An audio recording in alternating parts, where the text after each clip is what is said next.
تخيل إن مراتك تقف قدامك وتقول لك لو راجل واللي على وشك ده شنب طلقه. تفتكر ساعتها هتتصرف ازاي؟ بعتذر عن التأخير وده بسبب اللخبطة بتاعة المواعيد اللي في رمضان، بس اوعدكم ان الفترة الجاية هيبقى فيه تواجد يومي ان شاء الله، وكل يوم هيبقى فيه فيديو. بس انتوا شجعوني، ماشي؟ كل سنة وانتم طيبين. يلا بينا. كلنا مختلفين. طبعا احنا كلنا مختلفين لان شكلنا مختلف عن بعض، بس انا بتكلم عن اختلاف الطباع. في ظروف معينة بنحاول نبقى متشابهين مع بعض بأي طريقة. معلش كلام معقد شوية بس ايه هنفهمه. المهم ان لما الظروف دي بتتحقق بنفضل ماشيين مع بعض تمام تمام تمام لحد ما بنوصل لحتة كل واحد فينا بيروح لطريق. الحتة دي هي اختلاف الرأي، وكل ما بيطول الطريق اللي قبل مفترق الطرق ده كل ما العلاقة بتكمل.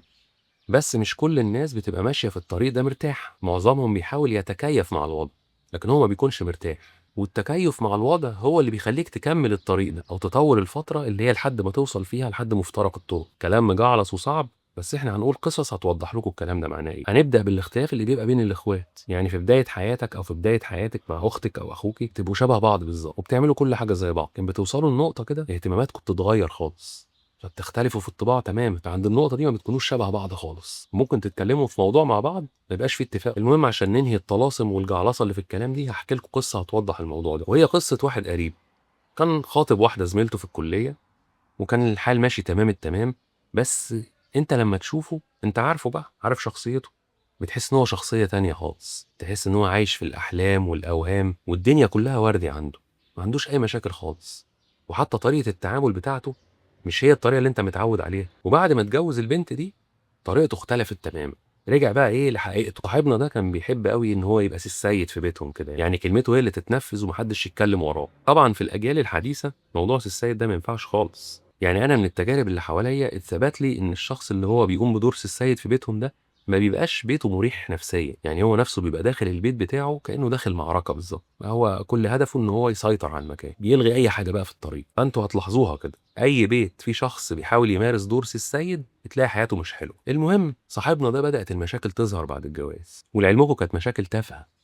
يعني عايز احط الكرسي ده هنا، لا ما تحطيهوش.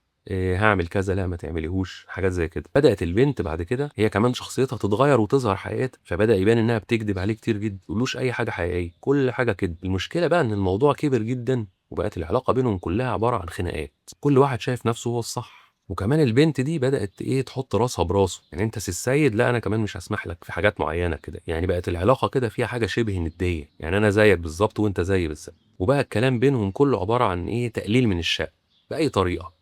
انت قاعده تعملي ايه طول النهار، وانت قاعد بتعمل ايه بره، وانت ما بتعملش حاجه، وانت قاعد على الكرسي طول النهار، وانت نايمه ما بتعمليش حاجه، والبيت مش مترتب، المطبخ مش نظيف، الغسيل مش مغسول.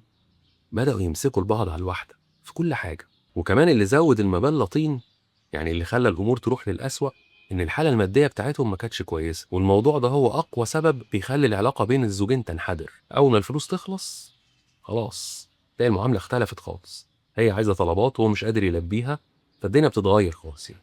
فالحاله الماديه دي بتاثر جامد جدا جدا على العلاقه. وده كلب بيهوى. العلاقه تاخد شكل تاني بقى، بدات البنت تلجأ لاهلها ويتدخلوا في كل حاجه بتحصل. اي مشكله تحصل بينهم اهل البنت يكونوا في البيت على طول، واتقلبت الموضوع لخناقات والعلاقه ما بقتش نافعه خالص.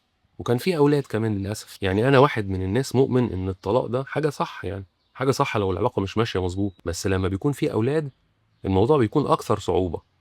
لان انت العيال دول هيروحوا فين؟ يعني ايه ظروفهم هتكون بعد الطلاق؟ المهم العلاقه قلبت 180 درجه، بقى طول النهار خناق، واي مشكله بتحصل بينهم بيقابلها بالغضب، وهي كمان اي مشكله بتحصل بينهم بتعند معاه. ووصل الامر بيهم ان بقى في عنف وبقوا يضربوا بعض كده. فطبعا نوعيه العلاقات دي هم اتطلقوا عموما، هي اتطلقوا الموضوع انتهى. بس يعني العلاقات اللي زي كده ما بتدومش، لازم يكون ليها وقت وبتنتهي، ما بتفضلش زي ما هي كده. هحكي لكم بقى عن قصه بس الظروف فيها متقدمه شويه. يعني ناس متجوزة بقالها كتير، برضه بداية الموضوع كانت لذيذة كده وعسولة والدنيا حلوة وبيحبوا بعض، والناس تشوفهم كده تقول ايه ده، ما مش ممكن حاجة تغيرهم خالص. بعد فترة الراجل بقى عصبي جدا وبقى بيحل أي حاجة بإيده، والست كمان ما بقتش تتقبل الطريقة دي. وفي مرة في خناقة من الخناقات بتاعتهم راح مطلقها. بس طبعا هم مش صغيرين، دول كبار وعندهم أولاد كبار كمان. فالمهم راحت قعدت عند أهلها والطلاق تم يعني، وبعد فترة راجعين لبعض تاني.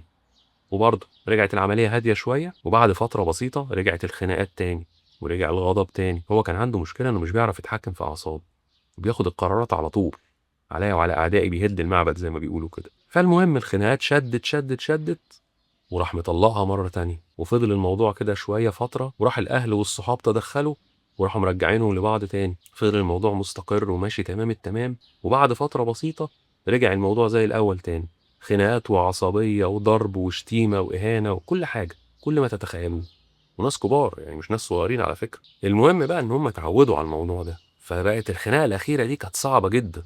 بس كان في مشكلة طبعا، إن هو لو طلقها في مشكلة عشان ترجع له تاني بعد الطلقة التالتة. المهم إن هو راح مطلقها، فضلوا فترة بعيد عن بعض لحد ما رجع يحن لها تاني، وراح مكلمها وحاول يرجعها تاني، ولكن علشان ترجع له بعد الطلقة التالتة دي كانت لازم تتجوز واحد تاني، تتجوزه جواز فعلي، وبعدين يطلقها، وبعدين تنتظر العدة، وبعدين ترجع لصاحبنا ده. شوف المرار بقى اللي الراجل ده كان فيه، ما يقدرش يرجع لها إلا بالطريقة دي، لازم يبقى فيه المحلل ده، وتسمى بالاسم ده عشان بيحلل رجوع الزوجة لزوجها بعد الطلقة التالتة. وده كده بيبقى زي عقاب عشان انت طلقتها الطلقة التالتة، بس بيكون عقاب قاسي جدا، انك انت عشان ترجع لمراتك لازم هي تتجوز واحد غيرك. المهم ان هم قرروا انهم هيعملوا الموضوع ده، وراحوا جايبين واحد كده، واحد غلبان يعني، وقالوا له انت هتتجوزها ليلة واحدة وبعد كده هتطلقها وخلاص، وهنديك يا عم المبلغ الفلاني. يعني الموضوع صعب قوي، موضوع صعب وموجع جدا، يعني موجع للراجل جدا جدا جدا.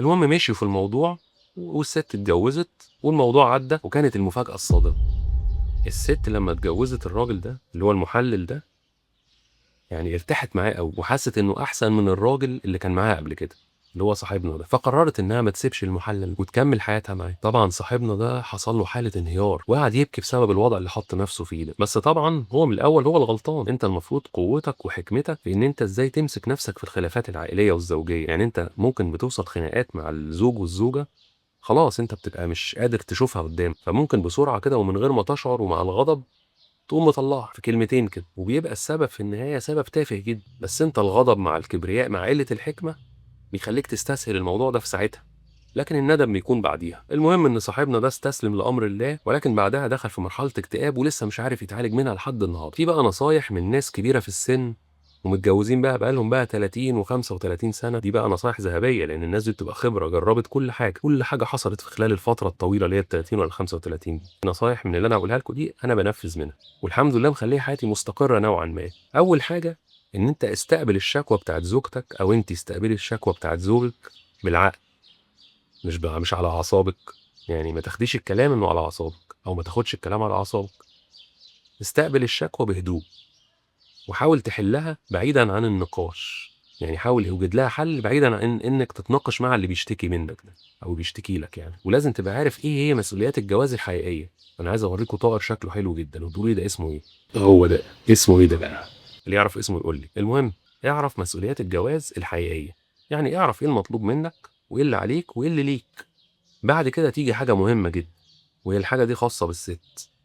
لازم يبقى الاهتمام ناحية الست من ناحيتك، يعني يكون من غير طلبها، من غير ما هي تطلب منك انك تهتم بيها. انت من نفسك كده حاول انت تحس بيها وتهتم بيها. انا عارف اني بقول الكلام ده وفي حاجات كتير جدا انا مش بعملها، بس ادينا بنحاول.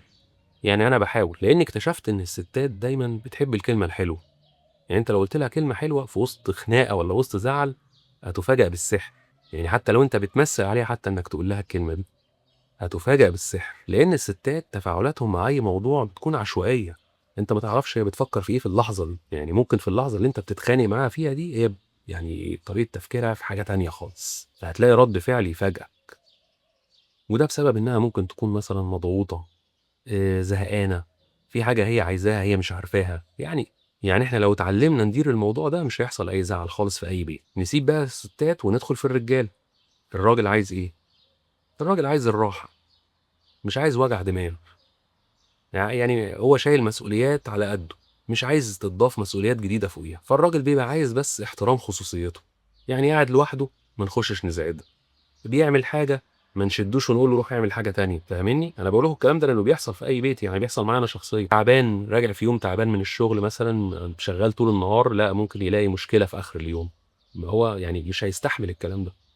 فالراجل محتاج الراحه، يعني تفاهم الراجل في الراحه. وفي نصايح بقى دي انا بقولها لكم عن تجربه، دي انا بعملها. مش كل حاجه تتقال، يعني انت مثلا في موضوع على واحده صاحبتك او واحد صاحبك مثلا، مش لازم تحكيه لها، لان ممكن الموضوع ده يضايقها، يأثر عليها هي. او مثلا تكون بتحكي حاجه عن اهلك، هي مش هتشوفها بالمنظور اللي انت بتحكيه ده، بالعكس ممكن تتضايق من اهلك، تشيل منهم. انت بتاخد المشوره منها وبتفضي معاها الكلام، ولكن هي ممكن تاخد الكلام ده بطريقه تانية خالص، تخزن جواها طاقه سلبيه ناحيه الشخص اللي انت بتتكلم عليه ده. فمش كل حاجه تتقال، اذا كانت حاجه هتفيد تقول، اذا كانت حاجه لا هتفيد ولا هتضر ما تتقالش، مش لازم. يعني انا ساعات كنت ارجع من الشغل وعندي مشاكل جامده جدا، مشاكل بتخليني راجع مش طايق نفسي، فساعات كنت احكي لها، كنت انا ارتاح وكانت هي تتعب بعد كده، تشيل هي في نفسها، الطاقه السلبيه تتنقل عندها، وانا خلاص انا حكيت وخلصت والدنيا هديت معايا خلاص. ونفس الكلام ده برضو بينطبق على مشاكل الاهل. وانت في مشكله مع اهلك مش لازم تحكيها، عشان زي ما قلنا هي ما تشيلش منهم برضو، زي ما انت شلت منهم، بس دول اهلك، لكن هي ما ينفعش تشيل منهم. فانا اكاد اكون ما بجيبش سيره اهلي قدام مراتي ابدا، واكتشفت ان الموضوع ده مريح جدا، انا مرتاح.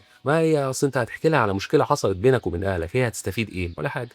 اخر حاجه بقى، وهي انك تبعد اي مناقشات فيها اختلاف في الراي. هتقول لي لا، ما احنا بنتناقش في حاجه مصيريه مثلا.